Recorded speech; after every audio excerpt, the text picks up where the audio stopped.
Next हमारे पास है विच of the statement given below is correct. आपने ये बताना में से कौन सी स्टेटमेंट ठीक है। Okay, jet stream occur in other hemisphere. Jet stream student आपको लेक्चर में आपने पढ़ा होगा, हमारा जो मेरा लेक्चर है उसमें कि jet stream upper atmosphere circulation में आती है। तो ये क्या नदर हेमिस्फीयर में ओनली होती है? नो नो, नदर हेमिस्फीयर में नहीं बल्कि बोथ हेमिस्फीयर में होती है। तो जी स्टूडेंट, ये देखिए हमारा ग्लोब पर मैंने शो करने की कोशिश किया कि ये हमारा रीजन आता है जेट स्ट्रीम का, जो पोलर जेट स्ट्रीम है एंड सब ट्रॉपिकल जेट स्ट्रीम है, जो कि बोथ हेमिस्फीयर में लाइक कर रही है jet streams.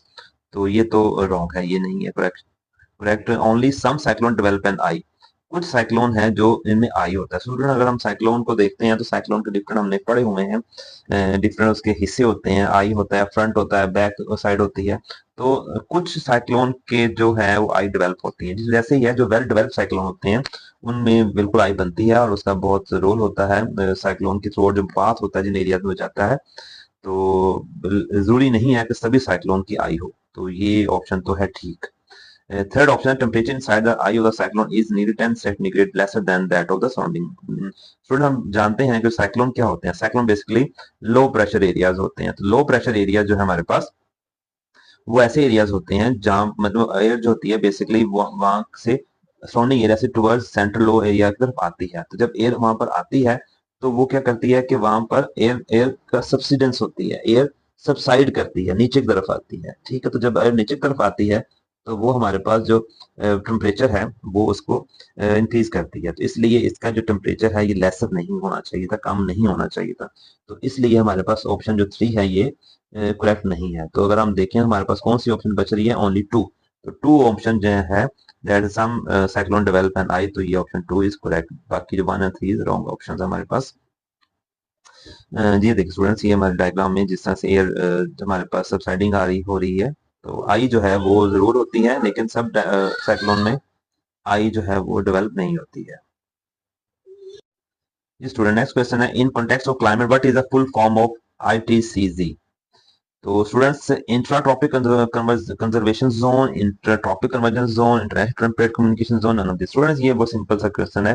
Convergence convergence convergence हम कितनी बार इसको डिस्कस कर चुके हैं कि trade winds in both hemisphere में कन्वर्ज होती हैं। Converge 10 degree north to south area और बेल्ट में हो रही होती हैं। तो इट मींस ये ट्रॉपिक से मूवमेंट होती है टुवर्ड्स इक्वेटर, इसलिए इसको इंटर ट्रॉपिकल वर्ड यूज किया जाता है, जो कि ये कन्वर्ज हो रही होती है, कन्वर्जेंस जोन कहा जाता है। तो option A, option B is the correct answer, inter tropical convergence zone. तो नेक्स्ट क्वेश्चन हमारे पास students, inter tropical convergence zone a low pressure zone is located between trade winds and westerlies belt, between westerlies and polar winds belt and near by the poles near the equator। तो students, inter tropic convergence zone basically high sub tropical से low pressure जो areas हैं equatorial वहां पर आती हैं ये trade winds, तो कन्वर्ज होती हैं। तो चूंकि इक्वेटर के करीब होता है ये प्रोसेस सारा का सारा 10 डिग्री नॉर्थ तो 10 डिग्री साउथ, तो इसका मतलब हुआ कि इन ऑप्शंस की हम बात करें तो ये हमारे पास आती है between trade winds and west. No, ऐसा नहीं है, ये बिटवीन ट्रेड विंड्स ही होती हैं। बिटवीन वेस्टर्लीज एंड पोल ये भी गलत हो गया। नियर द पोल्स पॉसिबल ही नहीं है। हाँ, नियर द इक्वेटर। तो स्टूडेंट ऑप्शन डी हमारे पास आंसर आता है, नियर द इक्वेटर। तो inter tropic convergence zone lies near the equator. अगर हम इसकी एग्जैक्ट लैटिट्यूड लॉन्गिट्यूड देखते हैं तो 10 degree north to 10 degree south इसका जोन बचता है। ठीक होगा स्टूडेंट। ऑब्वियसली ये शिफ्टिंग होती है डिफरेंट मंथ्स में जाके, जैसे हमने लास्ट एमसीक्यूज किया कि जुलाई में जो हमारे पास कन्वर्जेंस जोन है ये मूव कर जाता है toward northern hemisphere 20 to 25 degree north. ठीक होगा स्टूडेंट्स। तो नेक्स्ट हमारे पास एमसीक्यूज है, what happens as we go up the mountains. हम पहाड़ों की तरफ जाते हैं, पहाड़ी इलाकों में जाते हैं, तो क्या होता है स्टूडेंट्स हमारे साथ। जी तो बताना आपने ये है जी, टेम्परेचर इंक्रीज हो जाता है क्या, वहां पर जाके प्रेशर इंक्रीज हो जाता है, टेम्परेचर इंक्रीज होता है बट प्रेशर डिक्रीज हो जाता है, या both temperature and pressure decrease हो जाता है। स्टूडेंट्स ये हमने लेक्चर एक आपको दिया हुआ है, हमारी प्लेलिस्ट में मौजूद है, कंप्लीट लेक्चर है अबाउट एटमॉस्फेयर का, डिफरेंट लेयर्स ऑफ एटमॉस्फेयर है हमारे पास, कंपोजिशन ऑफ एटमॉस्फेयर है। तो स्टूडेंट्स अगर हम बात करें लेयर स्ट्रक्चर की, तो हमने एटमॉस्फेयर को डिफरेंट स्ट्रक्चर लेयर स्ट्रक्चर में डिवाइड किया गया हुआ है। ऑन द बेसिस अगर हम हीट की बात करें, थर्मल हीटिंग की बात करें, तो हमने इसको troposphere, stratosphere, then mesosphere, thermosphere, exosphere में इसको डिवाइड किया गया। तो अगर हम जस्ट बात करें ट्रोपोस्फियर ही की, तो ट्रोपोस्फियर में जो टेम्परेचर है वो डिक्रीज करता है टुवर्ड्स हाइट।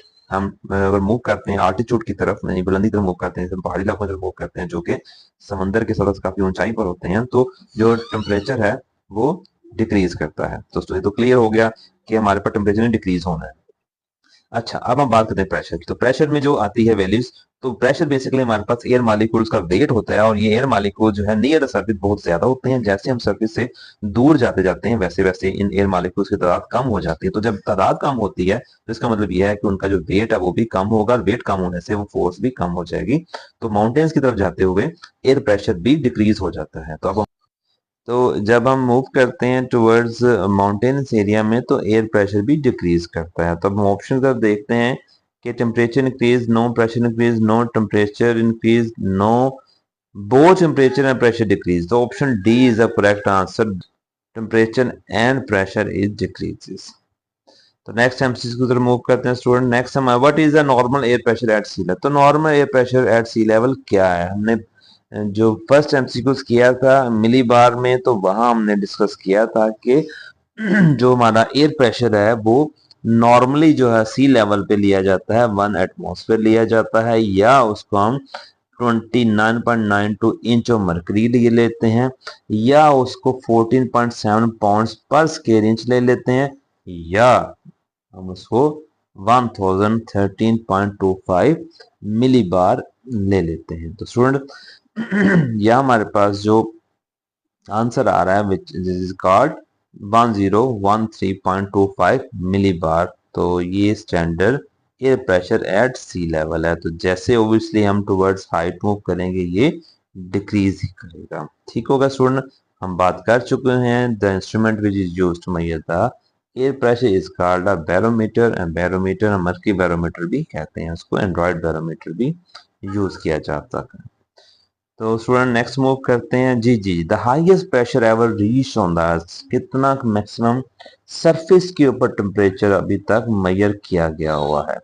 तो हाईएस्ट प्रेशर जो स्टूडेंट मेजर किया गया जो अर्थ सरफेस के ऊपर which is 1083 milli bar. Students ये याद रखिएगा, चूंकि ये एक नॉलेज बेस्ड क्वेश्चन है तो इसको आपने ऐसे ही याद रखना है, 1083.8 मिली बार। और ये स्टूडेंट्स 1968 में मेजर किया गया हुआ है। और आप हैरान होंगे ये कहाँ मेजर होगा, ये साइबेरिया, स्पेसिफिकली सेंट्रल साइबेरिया में मेजर किया गया है। दोबारा सुन लें स्टूडेंट्स, ये हमारे पास highest ever temperature pressure record किया गया हुआ है, और 1968 में सेंट्रल साइबेरिया में इसको रिकॉर्ड किया गया। तो next MCQ the student which of the following latitude are known as horse latitude. Horse latitude किन को कहा जाता है?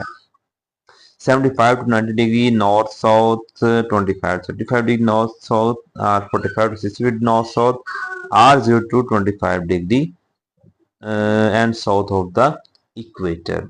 तो स्टूडेंट्स हमारे पास हॉर्स लैटिट्यूड बेसिकली वेस्टर्लीज यानी वेस्टर्न जो विंड्स हैं उसकी स्पेशलिटी है।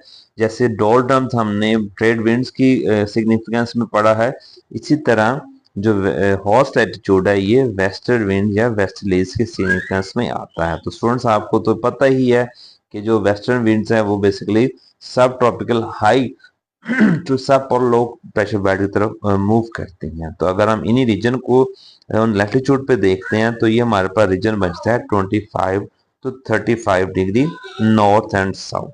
तो स्टूडेंट डायग्राम में भी आपको अंदाजा हो गया होगा कि हमारे पास जो हॉर्स लैटिट्यूड है वो 25 to 35 डिग्री नॉर्थ साउथ में। ये क्यों कहलाते हैं, ये क्या सिग्निफिकेंस ऑफ लैटिट्यूड की? स्टूडेंट एक स्टोरी मशहूर है इस लैटिट्यूड, बेसिकली यहाँ पर एयर जो है वो असेंड होती है, तो दैट इज वाई यहाँ पर भी वही सिचुएशन आ जाती है जो कि डोलड्रम्स में आ जाती है, काम कंडीशन आ जाती है, हॉरिजॉन्टल मूवमेंट नहीं होती है।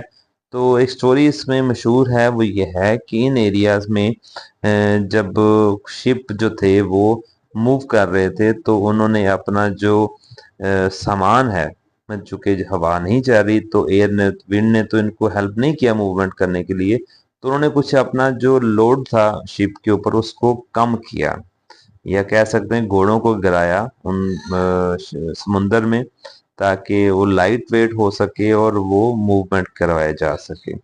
तो इस वजह से इसको फिर हॉर्स लैटिट्यूड का नाम दे दिया गया। तो स्टूडेंट्स यहाँ ये हमारा लास्ट एमसीक्यू था। तो होपफुली आज का जो लेक्चर है आपको वेल इक्विप्ड हो गया होगा। कोशिश की है मैंने इन एमसीक्यूज की मदद से आपको टॉपिक जो है वो क्लियर हो जाए। तो मिलते हैं स्टूडेंट्स नेक्स्ट लेक्चर में। अल्लाह हाफिज।